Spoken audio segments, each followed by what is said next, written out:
Oh, the blood of Jesus, it must not suffer. Oh, hello everybody. Sirwalterj Jones Show. I'm here. How y'all is? Come on in. The water is late, but it's fine. Ooh, to the weed. Or welcome home, darling. Welcome home. Some folks still just now getting home from the weekend because planes and trains and all the stuff was canceled because of the snow that came in. And, well, she just now getting home after being stuck in Vegas for 9 days. Poor thing. Poor thing. Bow your heads, everybody. Bow your heads. Keep it bowed for the rest of the show. Okay? Listen. How much is $700 million worth to you? You here in America. How much is it worth? Sharon? Huh? Lawrence? Vernetta? Charlie Marlin? Blessings to you, sir. Thank you for the tacos. Woo! Tacos. It's Taco Tuesday. Huh, Deanne? The baritone is willing, but the bass is weak. Yeah, with them one-liners. $700 million was, well, promised to rebuild Notre Dame. And the president, Macron, whatever his name is, hey, Mohammed, blessings to you. He said, we'll build it in 5 years. Okay? Can I get the tithes? Charlie Marlin. Hey, y'all, how much is the tithe on $700 million? Anybody know? Somebody put a number out there and says it'll take about $1 billion to rebuild Notre Dame. And they pledged $700 million. There are nations around the world that don't have that kind of money in their treasury. Good evening to you, Debbie Holmes. Okay? These are from millionaires and billionaires. They want to rebuild a structure that burned down. Charlie says $7 million in tithing. He said, I think. Okay? $700 million. All right? Did you do the right math? Okay? I don't know what to say about this. Other than the world loves its own. Yeah, they do. Man, it's amazing how people can come together with that kind of wealth to build a building or to rebuild a building. Do you not know how many poor people? All right, Dan says at least 70 million. Around 150 million if you throw on all the Jewish tithes. Okay? Do you know how many poor people, starving people, sick people, all right, homeless people that you could help with that kind of money instead of putting almost $1 billion into rebuilding a brick edifice? Do you not know you could possibly eradicate poverty in a major city with $700 million? I don't think you understand. I don't think y'all understand that. I don't think y'all.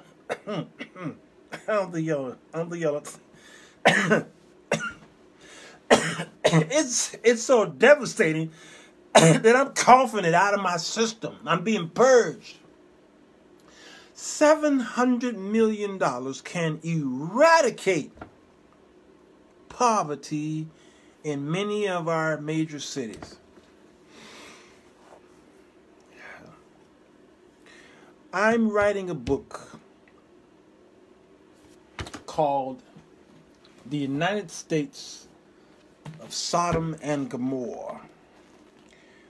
And when I see stuff like this, it further proves to me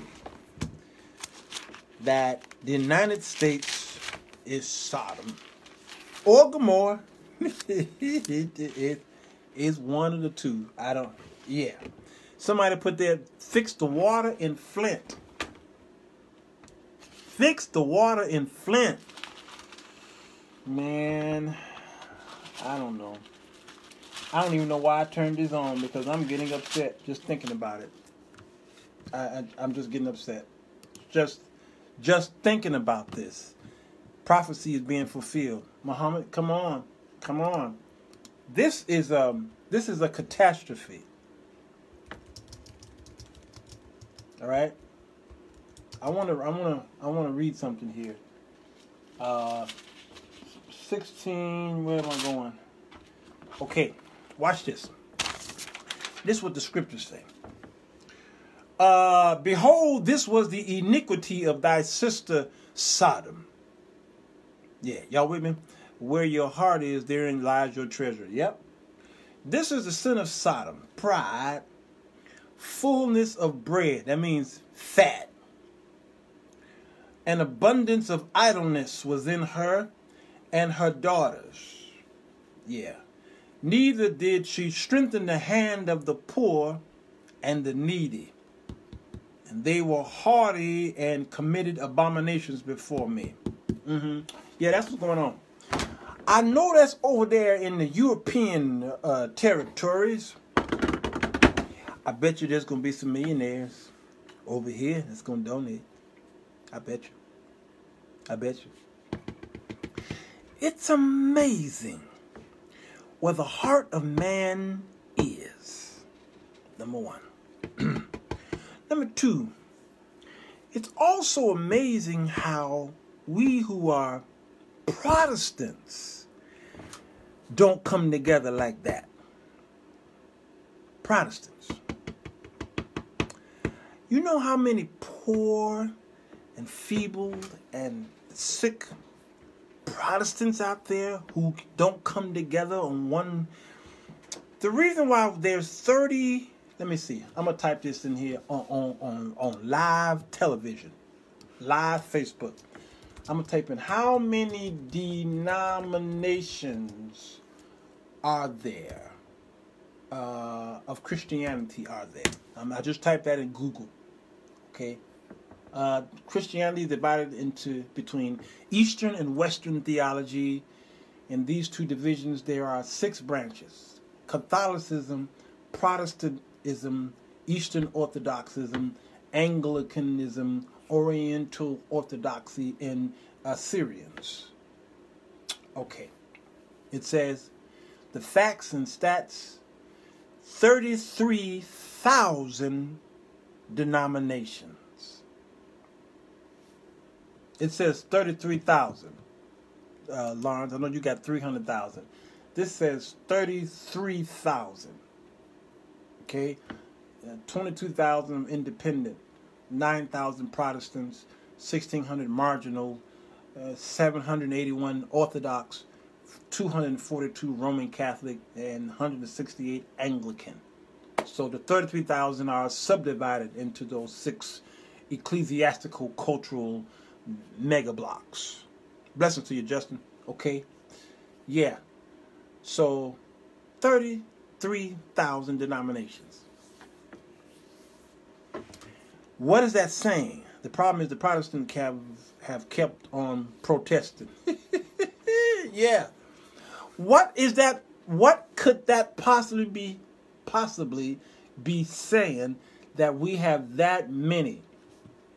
African Independent Apostolic, Black American Apostolic, Filipino Apostolic, Indian Apostolic, African Independent, Black American, Chinese Charismatic, African Independent, Black American Full Gospel, Chinese Full Gospel, and 10 groups that have Full Gospel behind their names.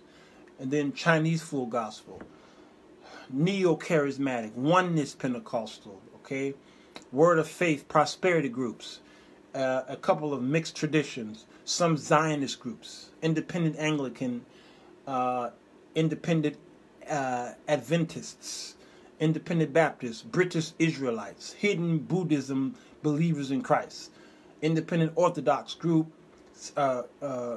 schismatic conservative Catholics, independent disciplined restorationalist Christian, independent fundamentalist, independent Greek Orthodox, hidden Hindu, independent Hungarian, no church movement, independent Assyrian. This goes on and on, y'all.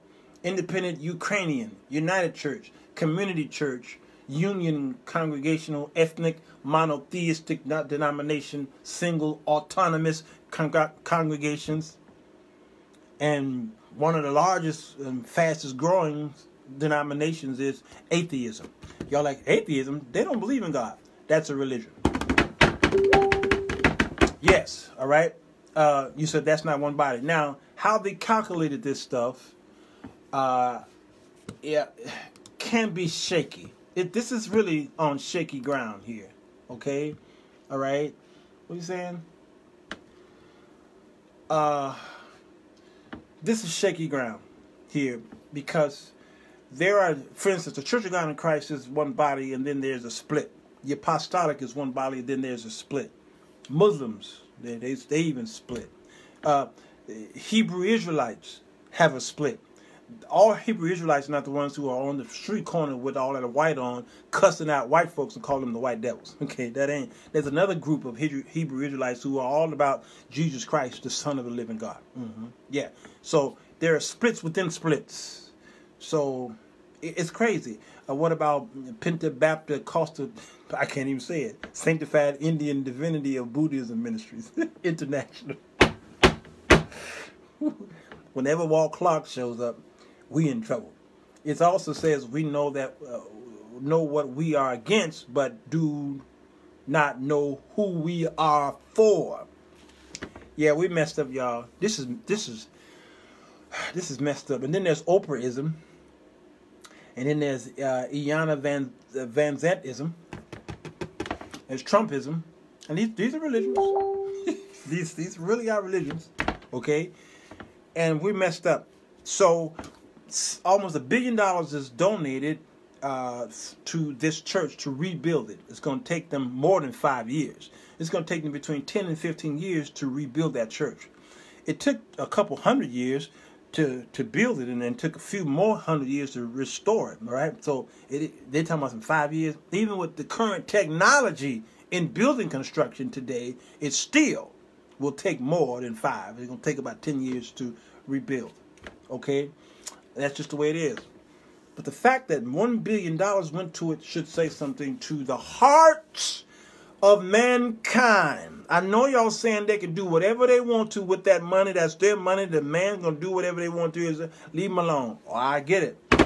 Oh, but the Bible has already, judged these men. Jesus said that the poor will be with you always. But he didn't mean that the poor have to always be with you. And he sure didn't say, yeah, but you're going to be one of the poor. Did you notice the fire took Jesus off that cross? That is still, it's still standing. Yep, it sure did. That cross is still overlooking the ruin, but Jesus ain't up there. Mama, he gone. He be gone. People do what they want to, bro. Yeah, Justin, that is so true. He be gone. So yeah, we got problems. We got 99 of them. Not 3 days. It sounds like they have their faith and belief in a building and not in God. Yep, Charlie Marlin, that's it. They believe in the building. God had to deal with the Jews the same way because they were worshiping the building, the temple, the tabernacle. Prior to the temple, they were tabernacles, and they were tents even, pretty much prior to that, and they were bringing in relics. And then the unholy kings were bringing in unholy relics. These relics were worshipped to idols, all right? And they were having wars and bringing back the spoil or the booty of war, and they were lining the churches with these relics. And I look at some of the people who considered Donald Trump to be after King. Who did they say he's after? King Cyrus. What's his name? And he's not really that king. He's really, to me, he's Jehu more so than he is that other king. What king was that? They keep saying. These kings and the people are doing just what Paris, France is doing. Cyrus, thank you. What Paris, France is doing. Same thing. There's nothing new under the sun, and things seem to be recycling in the world. All right? So when you look at the book of, one of the books of poetry, which book is that? I think maybe, which book do I want to go to? Probably Ecclesiastes, yeah. If you look at the scriptures, you notice that it says something that reigns true. The thing that have been is that which shall be, and that which is done is that which shall be, and there is no new thing under the sun. 1 Corinthians. Where did I get that from? Ecclesiastes 1:9. When you turn to chapter 3 and 15, it says that which have been is right now, and that which is to be has already been. And God requires that which is past. The Jews turned on God, went back to him, and then turned on him again, build the temple. David couldn't build it because he was a man of war, and then Solomon built it. And then God finally showed the people worship. Now, me and my nephew Lawrence was having this discussion yesterday. Notice, God summons Moses to lead his people out of Egypt. Okay? And he did that. Did a good job. He went away, and then the people realized that he was gone too long, and they decided to return back to the way they come up. You gotta understand. If you are in bondage for 400, almost 500 years, that's several generations, okay? God did a cleansing, and that's several generations that come up under bondage. That's all they know is bondage and slavery, or more so oppression. I wouldn't so much call it slavery as much as I would call it oppression. Why? Because when a famine hit Egypt, the mamas was boiling their own babies, okay, for dinner. And the Bible says, but in the land of Goshen, there was plenty. And who lived in Goshen? The Jews, the Hebrews lived in Goshen, and God took care of them, even though they were surrounded by oppression.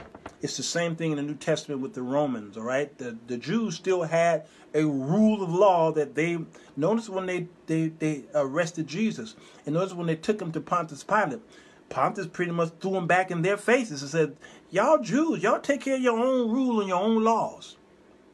Yeah, so when you look back in when Moses went away, then the people went back. Walt Clark, he says, is that considered a form of generational curse?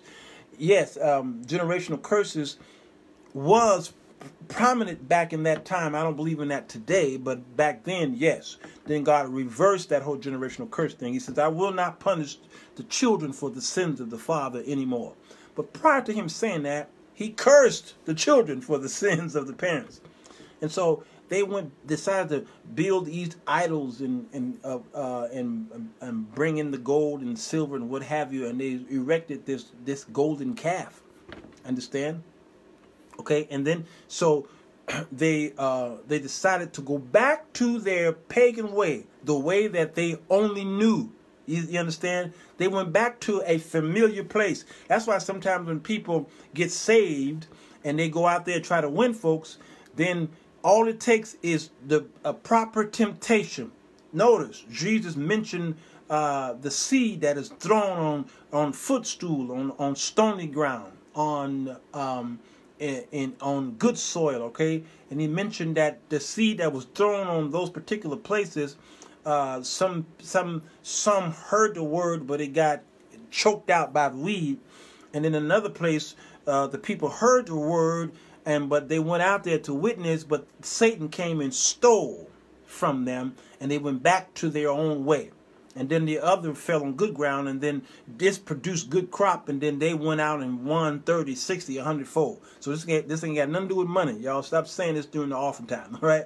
So it's the one where Satan stole from them. When Satan stole this from them, then I believe this is what's happening back in the Old Testament out of Egypt. They were never out of Egypt. You know what they say? You could take a man out of the country, but you can't take the country out of a man. God took the Israelites out of Egypt, but they were never out of Egypt in their hearts. And so that's why they turned on God when Moses went away. Moses came back with the 10 commandments, and then he had to make an executive decision. Okay, and some folk had to die because of it. But during this time, God was trying to introduce them to praise. Miriam, the sister of Moses, played her tambourine only one time. Driving a shoe, Lord, got her on my track. That's it. Before you knew it, you didn't hear anything else about praise happening in the wilderness. All right, and then God had to just they marched in a circle for a generation, and there was only two was only left. he let that generation die off. All right. And then God took these people into the auspices of David. And through the 40 years of David, God was showing them true praise. True praise. And David being a praiser. And then he selected the musicians and the minstrels. All right. And he trained them up. And even though he was a blood man, he still was a man after God's own heart. And he introduced the praises of God. All right. But that's it. But there was another layer. That third layer. Oh, where am I going? The Lord is just dropping this in my spirit. I'm supposed to be going maybe to bed. All right. There was a third layer, and God, a lot of times he works in threes. That's why I'm a believer of the Trinity. And those of you don't have to believe in it. That's fine. We can fight later on that.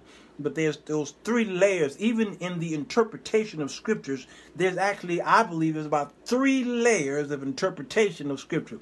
And usually when you read it, especially in the Old Testament, when you read it, there are different layers. First, you read the surface. This is a whiteboard teaching. I'm sorry, y'all. You read the surface, and then many people who just read the surface, that's all they got. Many are called, but just a few are chosen. And there are those who could dig deeper into the exegete of the word, and they can go deeper than that face value, like the Catholic Church. They were only going face value, and God has sent others in to dig deeper. All right, and so David could not build the temple. Why? Blood. David only knew praise, but David did not really know worship.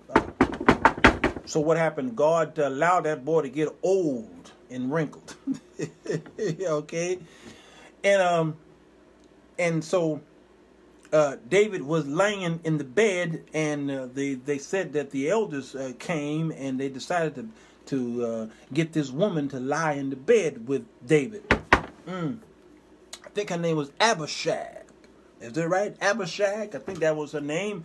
And they put that girl in that bed because he was cold and they needed to warm him up. And they figured, what? David gonna do what he always do. David was a womanizer.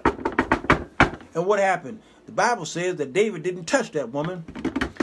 And then the elder said, he must be dead. You gonna put a woman in David's bed and he don't touch her? That Negro is dead. He dead. So I studied that term because their names mean everything. What's in the name? I did that subject already. Abishag means the elders have erred. They figured they would put this woman in the bed to try to stir up some more life into this man, but the elders have erred, right? David dies, and then God promises that Solomon will be the one to build the temple. And Solomon, God planned on him to be the king because God was planning on giving the Israelites 40 years of peace. And through that peace, God did not want anybody to interrupt the worship of God. I don't know, I'm too late. This is too late to be preaching this. It's too late. All right. And so God said, now, I want you to build my temple, Solomon. What do you want from me? And Solomon asked the right thing. He says, I don't need to be wealthy, but make me well off enough. So, but I don't want to worry about that. Give me enough wisdom so that I could lead and rule the people well. And God says, because you didn't ask for the money and the wealth and the riches, I'm gonna give you that. But I'm gonna give you the wisdom that no one has ever seen. All right, and He did just that. Okay, and so then He says, you will build my temple, and He did. And they began, like yesterday's show, I talked about how they prefabbed the building of the temple outside of the gates, so over there in the back in the forest somewhere, because the striking of iron represents a war, and God got rid of David. Okay, that whole administration. And so He says, you build the temple. And then when He finished the temple, the singers and the elders went in there to minister.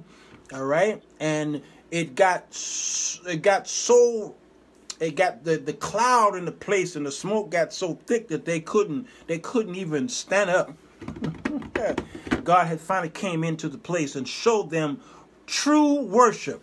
All right, David couldn't do it. Moses couldn't do it. And Solomon at least introduced this thing called worship. All right, and then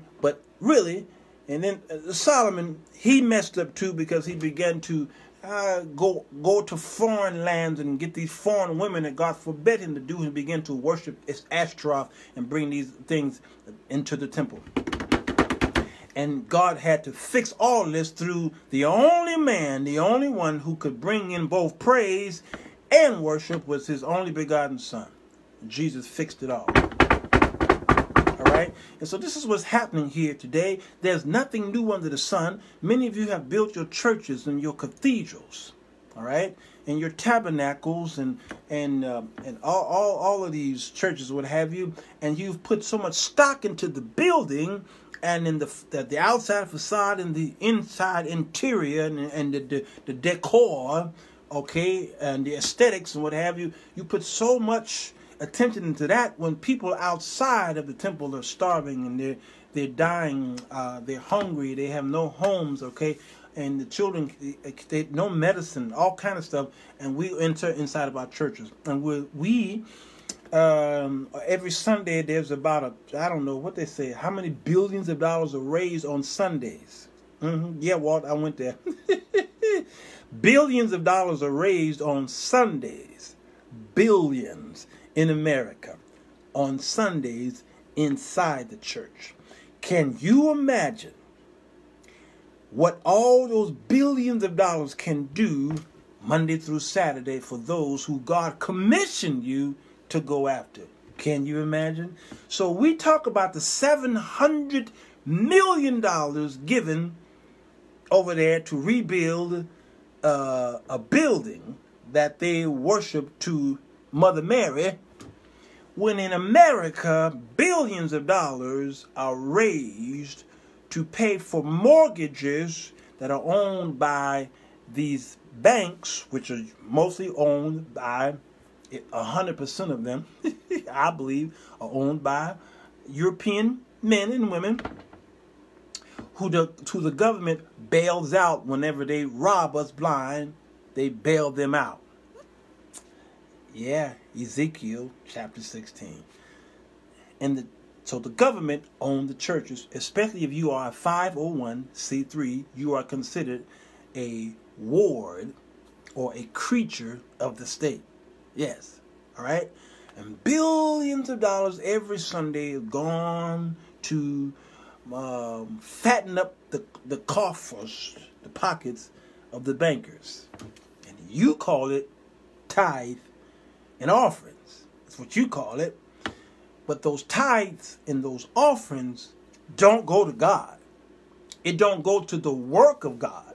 No, it goes to Citibank and Chase Manhattan and U.S. Bank. and TCB or M or somebody, okay? It goes to Wells Fargo. It goes to PNC Bank. You see what I'm saying? It goes to all these financial institutions. Yes, your tithes and your offerings go to the institutions. So when you call your churches a storehouse, there is no money in your churches Monday morning.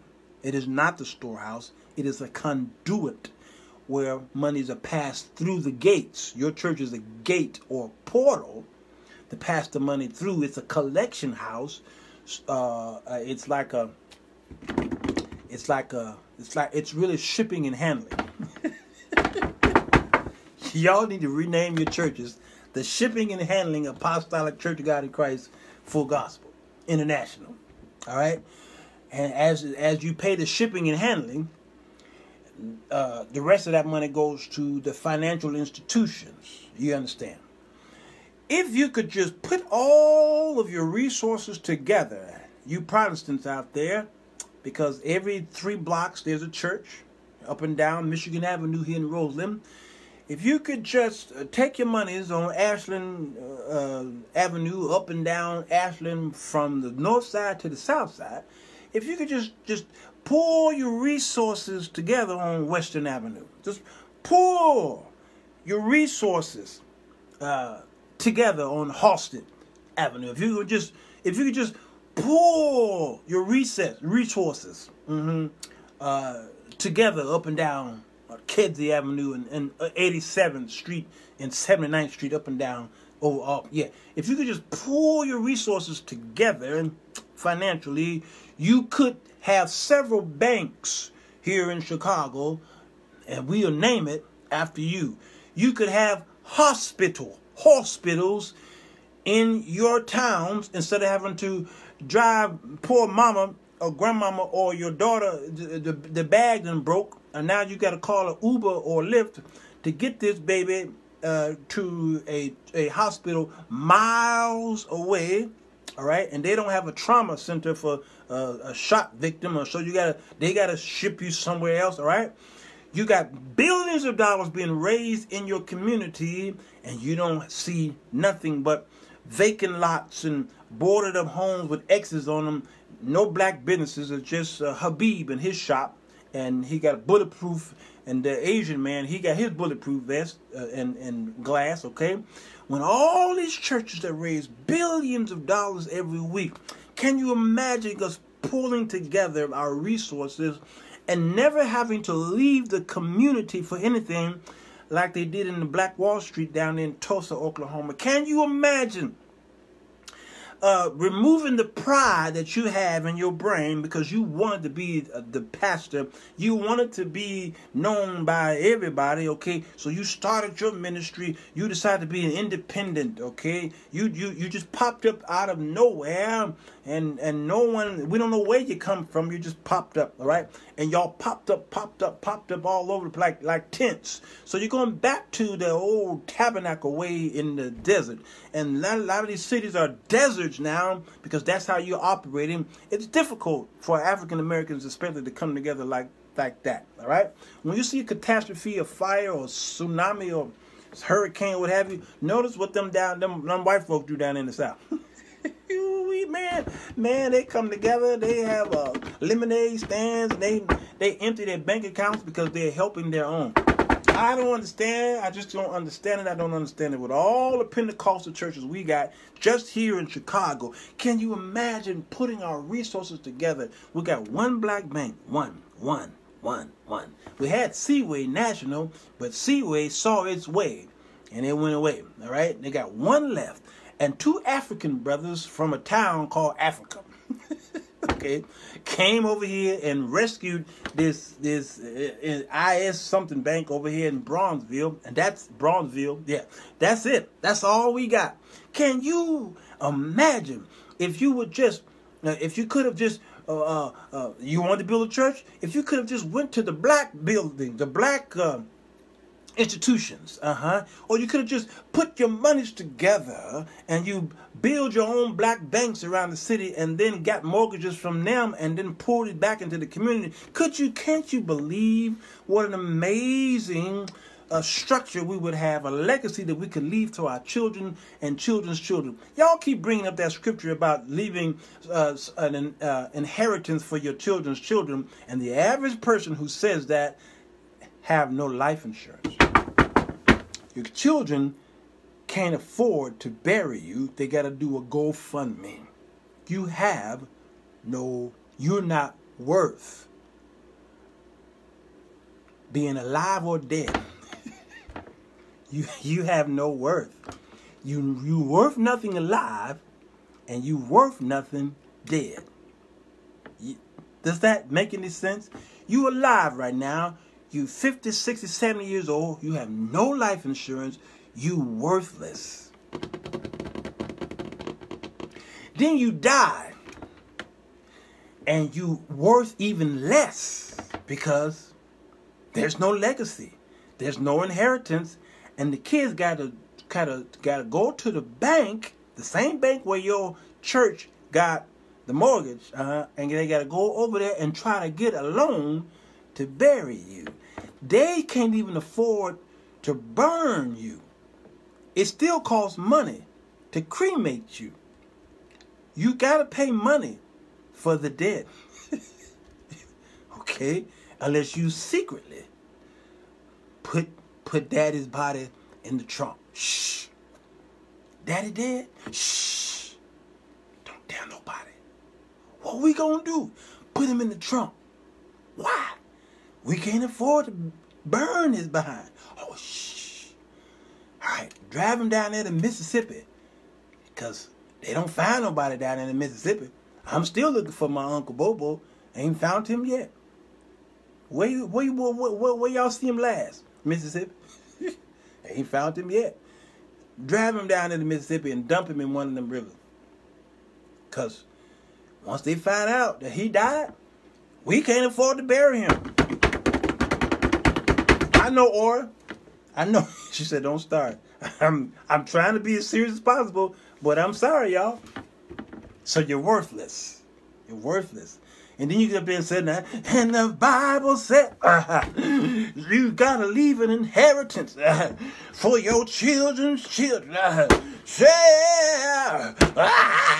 And then he sweat out of his clothes, and he go home, and he got to call me, because ain't no food in the refrigerator.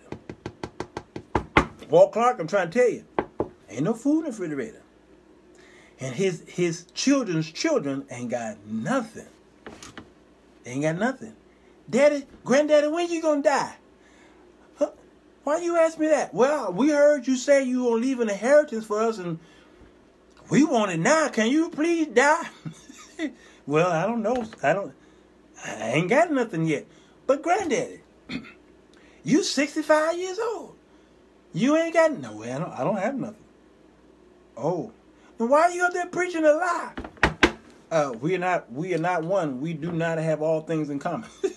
Come on, Spain. They talking about common sense. Y'all know how common sense is, right? Real ministry is the streets. Yes. Come on. Nursing homes, hospitals. Yes. Come on. And once upon a time, we did. Yep. But traded our birthrights away. Come on, Deanne. Felicia says people are too interested in being the head honcho to pool their funds together. Come on. And Charlie says, but remember, Walter, they are not bringing in the money because they aren't giving because it's too many of them, so they are having congregations of 20 and 30. That's so true, man. That's so true, Charlie. Yes, but then you got a fight amongst the clergy as to who going to be in charge and who don't trust the other. Walt Clark, there it is. It's the fight. Crabs in the barrel. There it is. Somebody tried to start a bank. What's his name? They're in Forge Park. Who's got that big mall? What's his name? What's the pastor? He tried to start a bank. He did start a bank, and it was doing what it can. And who else tried to do something? Fellowship tried to pull resources to buy and start a radio station, okay? And the pastors were like, if I didn't build it, I don't want no part of it. Yeah, that's the way it is. And look at all those, yes, Bill Winston, thank you. Look at all those white schools and universities down in the South, built by white evangelicals. Do you not know that the hospitals, look at the names of the hospitals, okay? This is a test of the emergency broadcast system. This is only a test, all right? Look at the names of hospitals. Can y'all tell me the names of the hospitals and what institution do those names remind you of? I'll wait. Dan says still protesting one another. Yep. Yeah. Can y'all tell me about the hospitals? Look at the ambulance and look at the snake around the stick. Y'all know what that means? Huh? And Amber Rogers. Yeah. Amber Rogers says Catholic saints. Yeah, I remember Dr. Clay Evans tried to get WJPC and they fought him. That's what I'm talking about. I mentioned fellowship. They fought him because they didn't think of it. They can't come together. Y'all see these hospitals? St. Mary, St. Mel, St. Matthew, St. Hennessy. No, that's the wrong one. St. Luke Presbyterian. Okay, look at them. Listen to the institutions and listen to the names. If it's not Catholic, it's Presbyterian or Lutheran, which come out of the Reformation. All right, many of those who come out of the Reformation.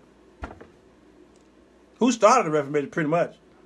A lot of these institutions come from Catholics. Okay, it just kept the saint name. All right, so these medicine and doctors and nurses, what have you, were instituted by the church. So look at the Protestant church. Look at the Pentecostal church. The $1 trillion industry that out of the black community, $1 trillion. And Franciscans are buying up all the hospitals. Yep. Blacks make up, last I checked, I don't know, they might have been 9, 10, or 11 largest financial empire in the world. African Americans. They're between 9 to about 15 of all the countries in the world. They'd be right up in there if they pulled their monies together and created a nation.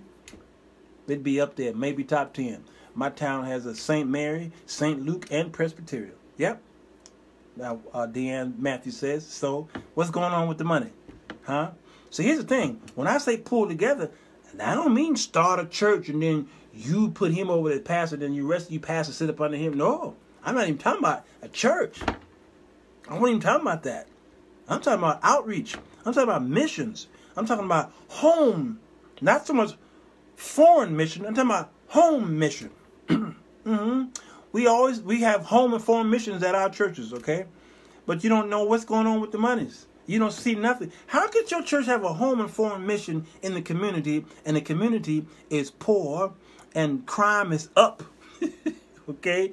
And people, your neighbors' kids are going to jail every other day. How could you have a home and foreign mission at your church and the community is jacked up? How is that possible? We account for about $1.4 trillion a year, and we own nothing.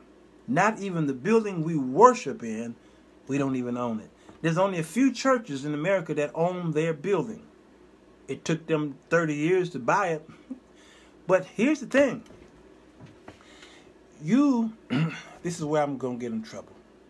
Y'all praying for me? Here's where I'm going to get in trouble. You never, ever needed to never, in the history of not never, ever, you never needed to open up a mortgage You know, mortgage pretty much means death anyway. Mortuary. Death.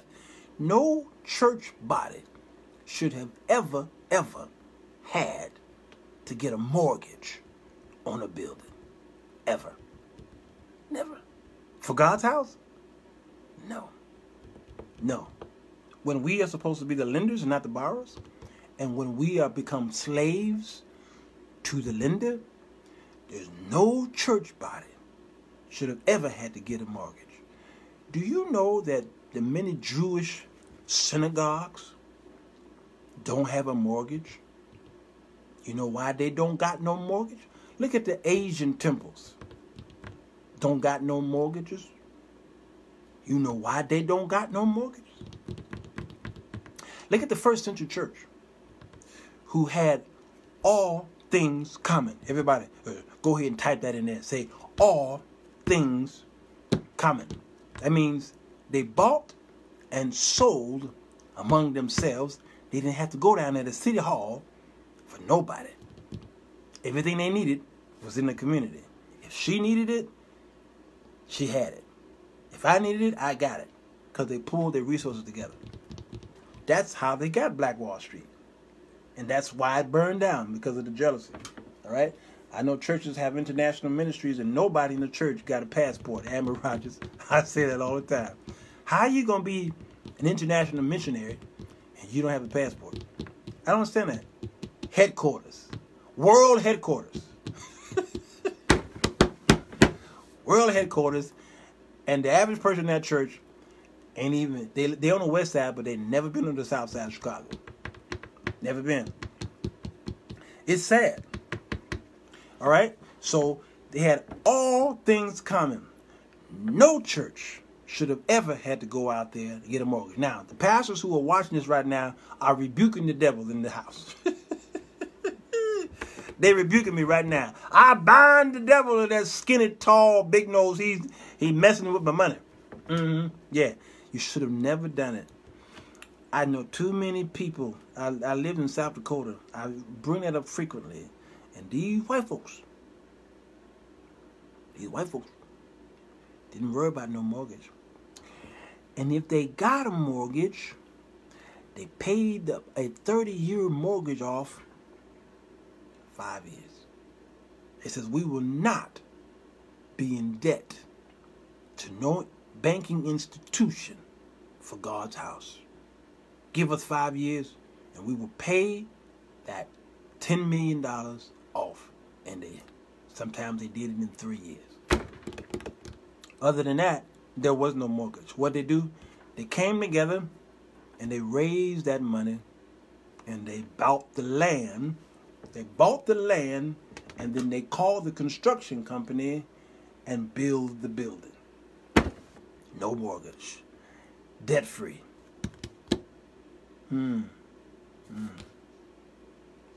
So I set y'all up. So y'all are complaining about the $1 billion that is projected to be donated to the rebuilding of Notre. Y'all can talk about them all you want to. But you in the same situation.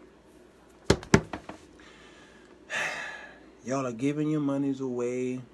And you telling this person, because he doesn't give in the church, that God's going to put a hole in his bags. Y'all know how y'all preach that during offering time. Y'all crack me up with the hole in the bag bit.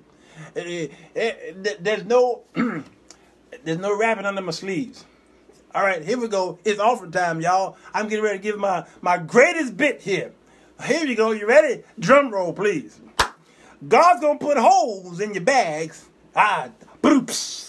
And your car going to have a flat tire. Broops.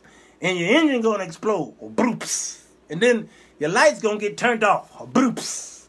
And your gas going to get turned off. Broops. God going to get his money. I give no respect. Let's see what else I got. Well, let's see. I flew in from Vegas and boy, my hands tired. Broops. All right, that's over. Yeah, Hocus Pocus ministry. Deborah said, yes, let's see. I get no respect. I know there's another one. I got something in here. Yeah, it's a tough crowd. It's a tough crowd. Yeah, God gonna get his money. They gonna come and take your car. The repo man is coming to get you. Bloops. All right, thank you very much. Thank you. That's my time.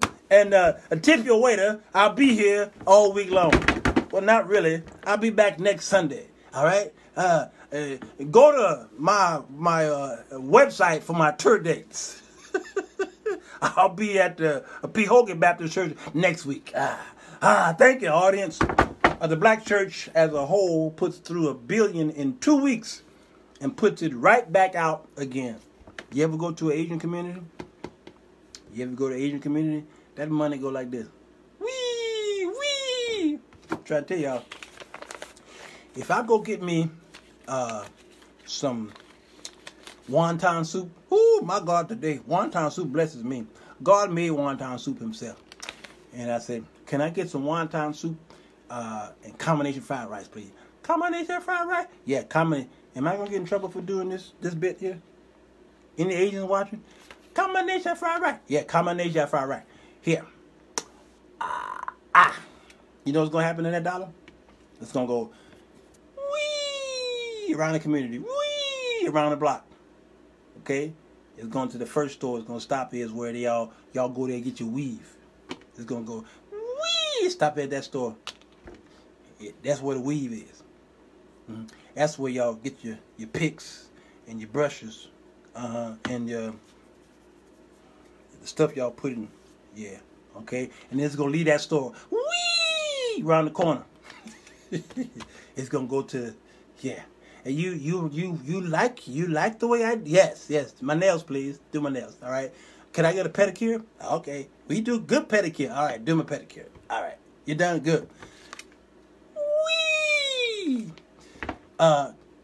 My suit is going into that cleaners right there. Hello, Mr. Jones. How you doing? Good, good. You want this clean? When you want this out? I want it Saturday. All right. Thank you. It'll be ready Friday if you want it. Thank you, sir. I appreciate it, Mr. I ain't gonna say his name. All right. The money go wee wee, and then it stops. What? At the Chinese bank. Where's the Chinese bank located? Right there in Chinatown. And there it sits, waiting for a Chinaman to come and borrow money from it, and it goes wee, and guess what it does? It goes back around in circles. Wee, wee, wee.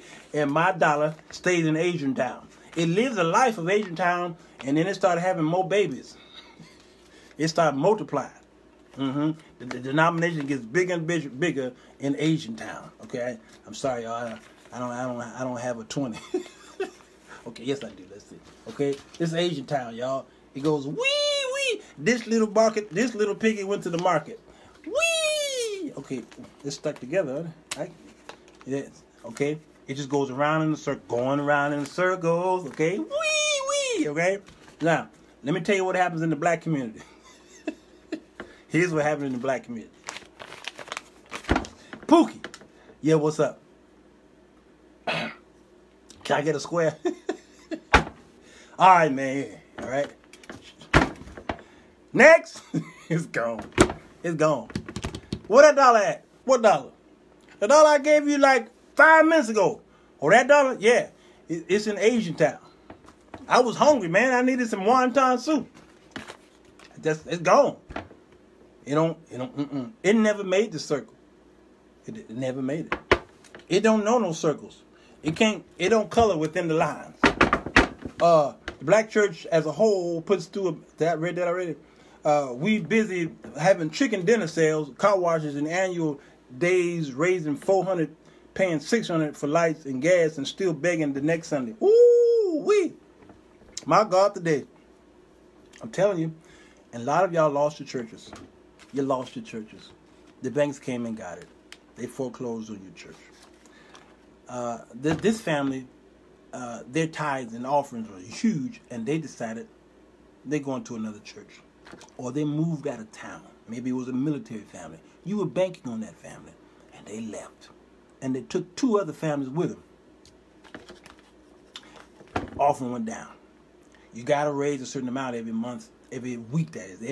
Every Monday, you got to go down there and say, here's the 10,000, 20,000, 30,000. And when you fall below, you late on your mortgage, you underpay, and then your interest rates.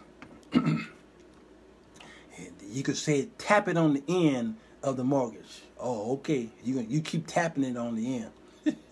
And you get charged for that. There's an interest charge for that. Man, I'm telling you, this vicious cycle goes over and over again. And before you know it, you pile up. After 15 years, you haven't even touched the principal you've been paying on the interest.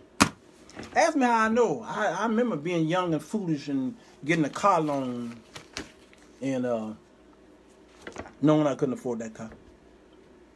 I played those same games. They wind up showing up at my house. Who showed up at the house? Some guy with a truck with a big stem on the back.